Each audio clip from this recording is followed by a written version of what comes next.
し波を揃えてゆこうお互いを信じ合う五人の仲間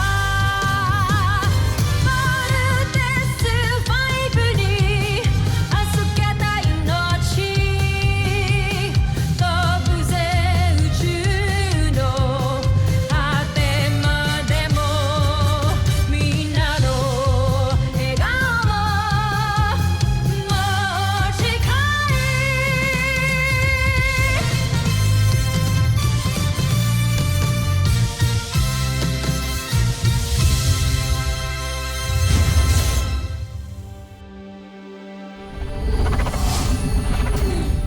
Ang nakaraan sa Voltus 5 Legacy. Wala pa rin bang suspect sa bumorel kay Jamie? Ongoing pa ring investigation. Pero kasi wala namang kasama si Jamie nung nakita siya ni Anad sa gym that time. Sa gym lang walang power. I can't lose you. I kept pushing you away. Not because hindi kita gusto. Pero kasi natatakot ako eh. Takot akong malaman mo yung nararamdaman ko sa'yo. I love you. We were able to stabilize her. She's safe now. Patuloy pa rin ang investigation kung sino bumaril kay Jamie. Just because we had a few little misunderstandings, eh, papatay na ako. So don't you think it's unfair to me? Jamie. Katanggalan ko kasi ng oxygen ni Lieutenant Jamie. Baka hindi siya makahinga. It's okay. Saya naman din ako na na-survive ko to eh. I can't just die yet. Hindi ko pa naigaganti si Daddy against the Brazilians. Welcome back, Lieutenant Robinson. Send a global alert. Kailangan nilang protektahan lahat ng citizens nila. What's happening? Aatake ang mga Bosenians. Malaking pag-atake ito. Dr. Hook, hindi pa rin ho kami mabubuo ngayon. Ako pong sasama. Let me prove myself. Pero wala kang experience ilipad ang Voltlander. Ako ang sasama sa kanila. Simula na ng pag-angkin natin sa planetang Terra Air 2. Tikman niyo ang bangis ng aming ikakalat na mikrobyo sa inyo. Team, get ready to engage. You know what I'm going to say. Si Voltus 5, hindi mawari. Pero sigurado magtatagumpay pa rin naman tayo, hindi ba? Hindi kinakaya ng mga mikrobyo ang matinding init. Ang matinding init, dulot ng pagsabog ng ating mga sasakyang pandigma, Joffrey. Homesuck! Jamie, okay ka lang? Please naman, hindi ka pa fully recovered. Okay lang ako, Steve. Thank you. Nagpa-pogi points pa. Ano yan, Mark? Sabi ko, stand by, enemies ahead. Sa mga sandaling ito ay naghahanda ng mga Bosenians para magkalat ng nakamamatay na mikrobyo sa buong mundo. Kaya huwag na kayong mag-aksaya ng panahon. Depensahan niyo ang planeta ninyo. Baka patibong niyo lang yan. Walang sisihan. Kapag namatay ang mga tao ninyo, kasama ka na ron. Sinira ninyo ang aking mga plano. Tawa, Joffrey. Tataka ko lang. Bakit tila alam ng mga taga-Terra Air 2 ang pagsalakay ng ating mga sasakyang pagdigma? Baka dahil nakita nila ang ating mga sasakyang pandigma. Hindi ba, Joffrey?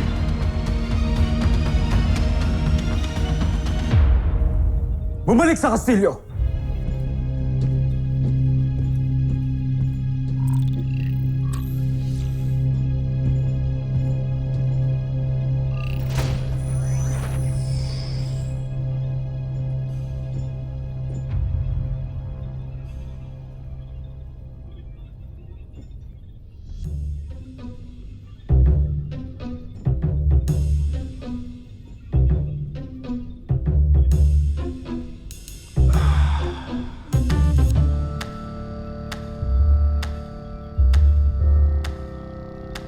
Anong tinitingin-tingin ninyo? Ha?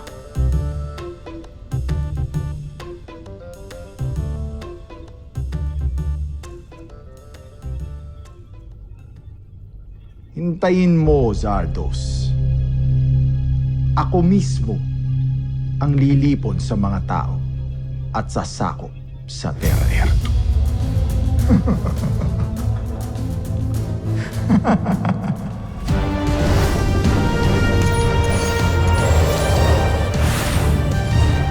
CBF Command. Aerial reconnaissance clear. Good job, team. Go back to camp. Roger.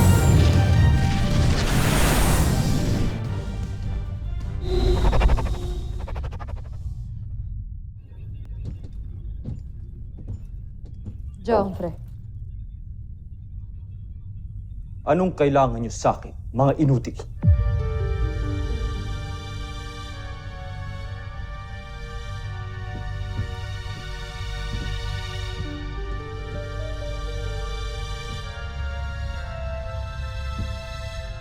May naisip kaming paraan upang madaig natin ang kalaban.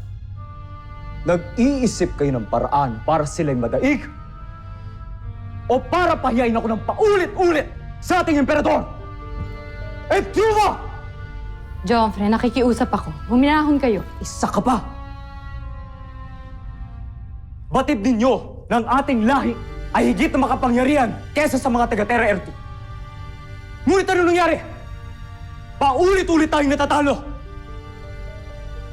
Kamakailan, nahuli ng mga taga-Terra Ertu si General Watson. Ang traitor na general na yun.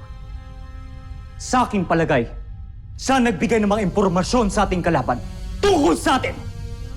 Tapos ngayon, gagawa kayo ng paraan? Tigilan nyo na. Sigurado kung hindi tayo magtatagumpay. Joffrey, hayaan niyo muna kami ni General Draco na sabihin sa inyo ang aming susunod na plano. Ito ay tungkol din kay General Watson na sa tingin namin ay nasa kampo pa rin ng ating mga kalaban. Pagod na ako sa inyong mga pangako.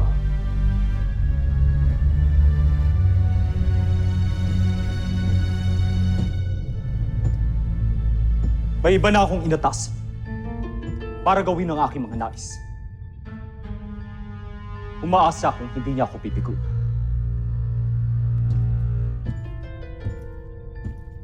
Sino ang iyong tinutukoy? Umanat. Si General Oslak ba to? Oslak! Napakawalang kwentang general. Isa pa, hindi ko mapagkakatiwalaan hilat siya ng pagmumukha niya.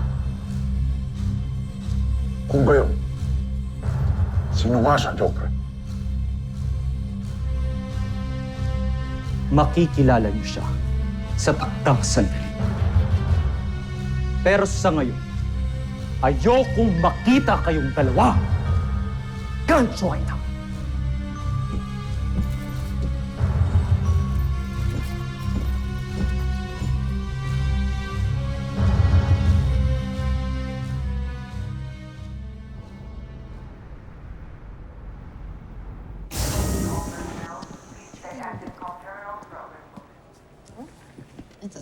Eva, Steve, it's really nice to see you.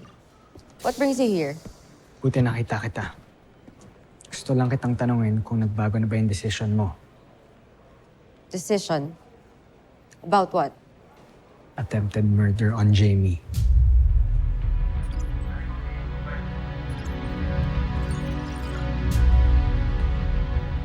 Can you give me a break?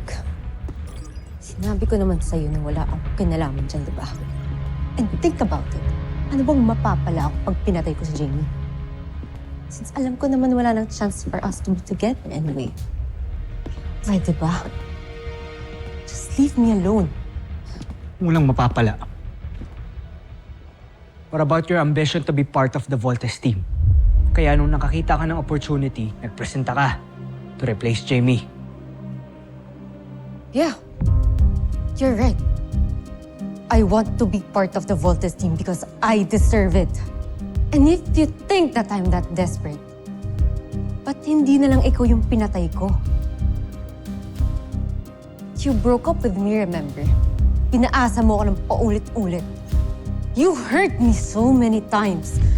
Kaya ba't hindi na lang ikaw yung pinatay ko at ginantihan ko?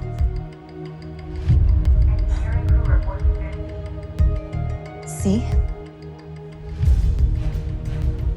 Kaya pwede ba? Tigilan mo na ako, lalo na't wala ka pa ding ebidensya hanggang ngayon.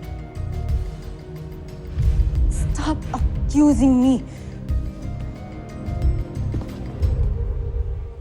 Eva, you better be telling the truth.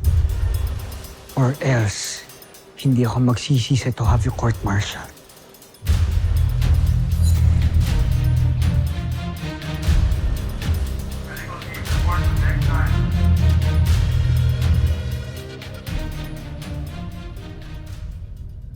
Hindi ko akalaing dadating ang panahong to. Draco, ang sandali na, kamumuhian ako ng ating mahal na prinsipe.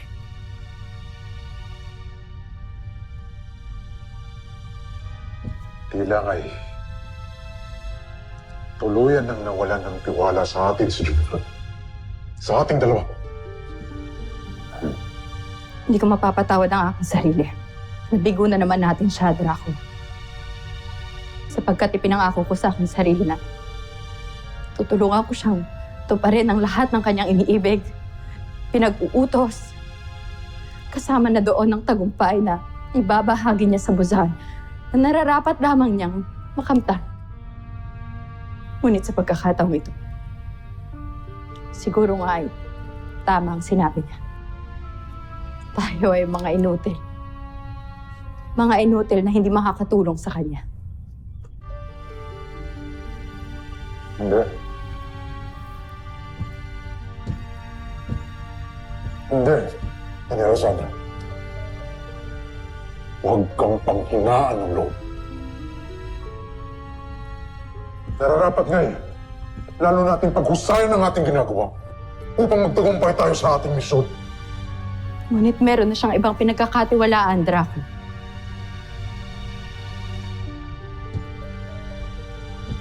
Sino nga kaya ang kanyang tinutukoy na magsasagawa ng kanyang mga utos? Marahil na ang dapat itanong ay kung tama nga ba na pagkatiwalaan siya ng ating prinsipe kaysa sa atin?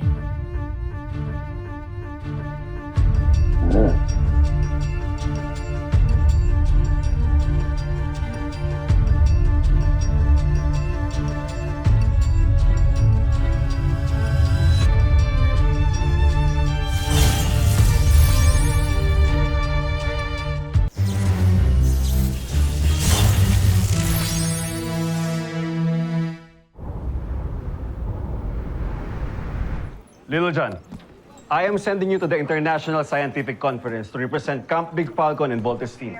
Talaga, Dr. Hook? Excited na ako. Tatanungin ko na si Octo-1. Sorry, pero hindi pwedeng isama si Octo-1.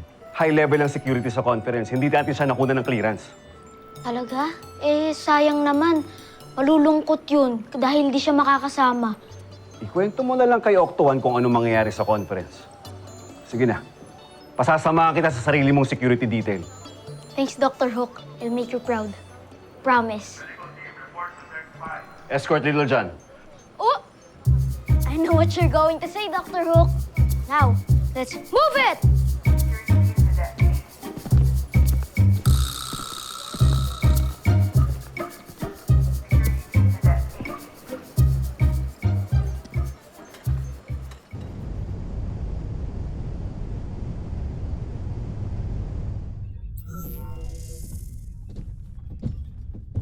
Joffrey.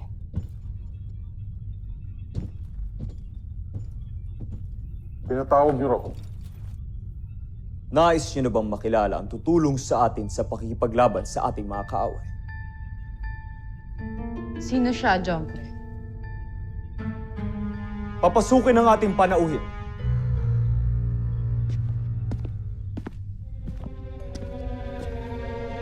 Joffrey. Malugod na pagbati sa ilang magigiting na general ng Bozan.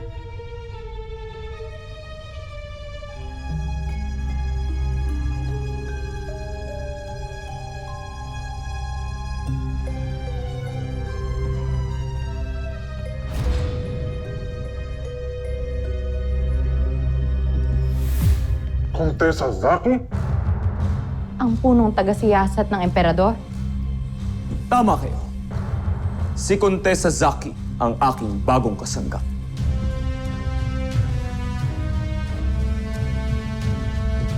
Umaasa kung hindi mo ko bibiguin. Hindi tulad ninyong dalawa.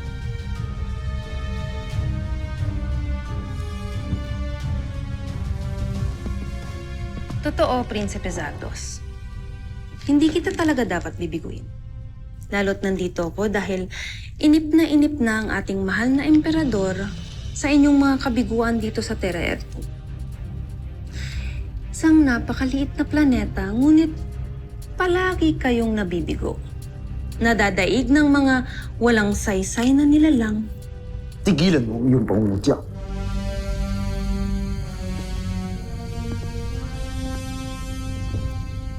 Tingnan natin kung saan aabot ang iyong kahambugan. patunayan mo sa akin na ikaw ang karapat dapat kong pagkatiwalaan kaysa sa aking mga general. Ngayon, ilabas mo ang sinasabi mong dadaig kay Voltes 5. Ngayon din, Prinsipe Zardos.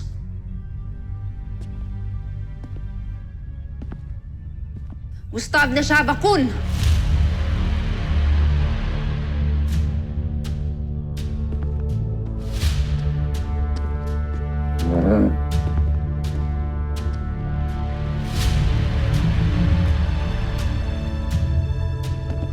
Ang kambal na madirigma, si Arisa at Takeo.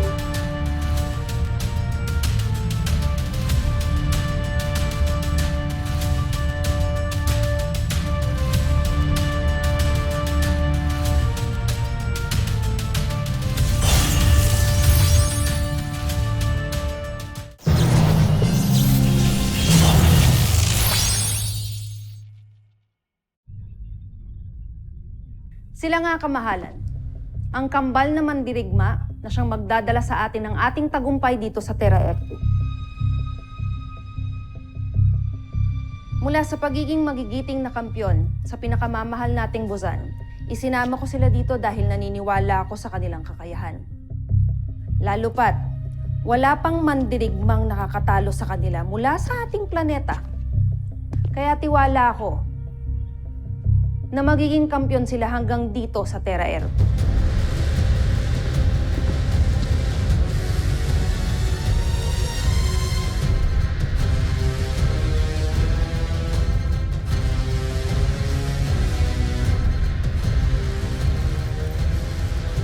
Nagbibiro ka ba? Itong dalawa ang itatapat mo kay Voltes 5? Hindi ka lang pala kirat, General. Kundi bingi rin. Hindi ba't yun ang sinabi ko ngayon lang? Mawalang galang na, ngunit ikaw yata ang naman. Sa tingin mo may laban ng dalawang to kay Voltes 5? Mawalang galang na, General. Ang ibig kong sabihin... Mawalang galang lang din. Ngunit wala talaga silang laban sa Voltes 5. Jomfre, hindi yata alam ni Contessa na ilang beast fighter na ang pinantapat natin sa Voltes 5. Mga beast fighter na malalaki, matataas, malalakas, makapangyarihan, at matitikas. Na may iba't ibang kakayanan. At pati na rin armas, pati na puwersa na akala namin ay tatalo sa Voltes 5. Ngunit sa huli, kami pa rin ay nabibigo, natatalo, at napapahiya. At sila ang gusto mong lumaban sa Voltes 5?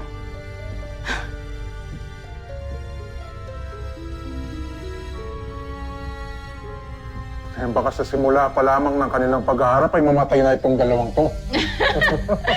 Pagtatawanan lamang tayo ng ating mga kalaban. Kahangalan. May katwiran ng aking mga general. Maging ako mismo, hindi ako makapaniwala na ang mga mandirigma na mula sa lahi ng mga alipin ang ipapadala mo sa akin. Huwag niyo muna silang husgahan, Prinsipe Zardos. Bagkus, pagbasdan niyo kung gaano sila karahas makipaglaban. Mga kawal, sa aking hudyat, sugurin ninyo ang aking kambal na mandirigma. Prinsipe Zardos, isa itong kahangalan. Hayaan mo sila, Traf. Naaaliw ako sa kanila.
Tila hindi yata kayo natutuwa sa ipinakita ng aking mga mandirigma, Prinsipe Zardos.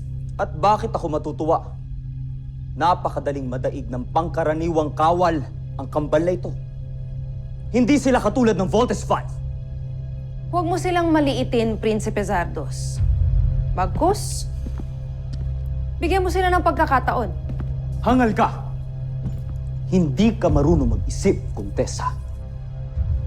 Nakita ng dalawang mata ko ng paulit-ulit kung paano wasakin at sirain ni Voltes 5 ang mahuhusay at malalaki naming mga beast fighter mula sa aming kawal. Ngunit ang ibig kong... Tapos ang gusto mo, paniwalaan kita! Na may ibubog itong dalawang to? Isang malaking kahangalan! Nagsasayang lang tayo ng panahon! Isang malaking kalokohan. Tama kayo, Kosofe. Kung ako sa'yo, Kontesa, bumalik ka na sa busa. Hindi ko nais mapahiya muli sa ating emperador.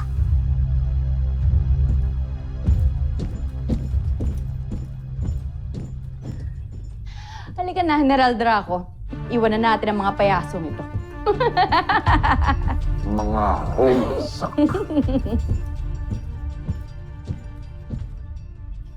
Kontesa, maaari ba ako magsalita? Hindi ko naiibig na minamaliit kami ng prinsipe at ng kanyang mga general. Ngunit, hindi ko sila masisi sapagkat narinig ko na rin na ang Voltes 5 ang pinakamahusay na depensa ng Terra Erto. Kung ganitong walang tiwala sa amin si Prinsipe Zardos, naarapat lamang na magbalik na tayo ng Burzad. Hindi. Ibig kong ipahiya si Prinsipe Zardos sa kanyang kahambugan.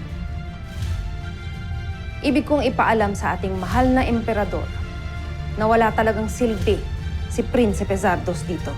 At ako lamang ang dapat niyang pagkatiwalaan.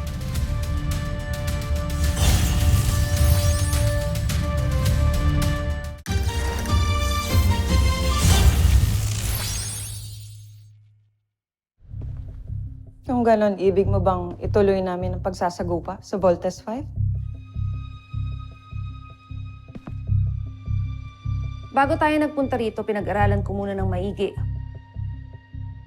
ang pakikipaglaban nila Prinsipe Zardos sa mga Voltes 5. Batid kong nagulantang siya na merong malakas at matibay na tagapagtanggol ang mga taga Terra Erto, kung kaya't hindi na siya nakapag-isip ng iba pang opensiba.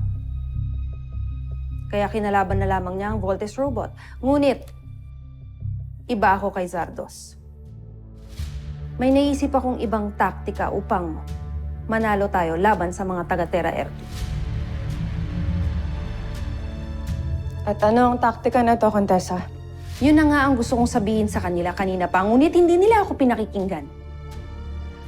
Sa halip na kalabanin natin ang Voltes robot, haharapin natin ang mga tagalupang piloto na kumokontrol sa kanilang armas. Naniniwala ako na sila Steve Armstrong ang magiging susi natin para magtagumpay ako laban kay Zardos at sa mga taga-Terra Erto.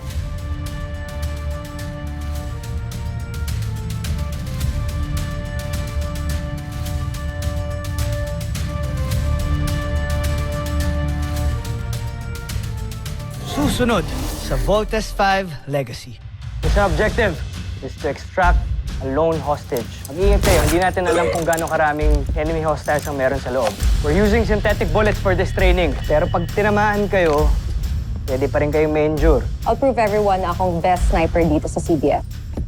Ihatid ka na muna namin kay Marshall. May mga i-assist pa kaming VIPs. Marshall, turning over protective. Peter John! Peter John! Hi!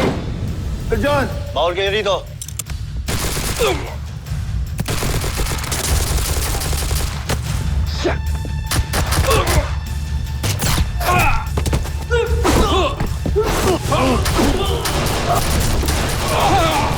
No! Nagkakagulo!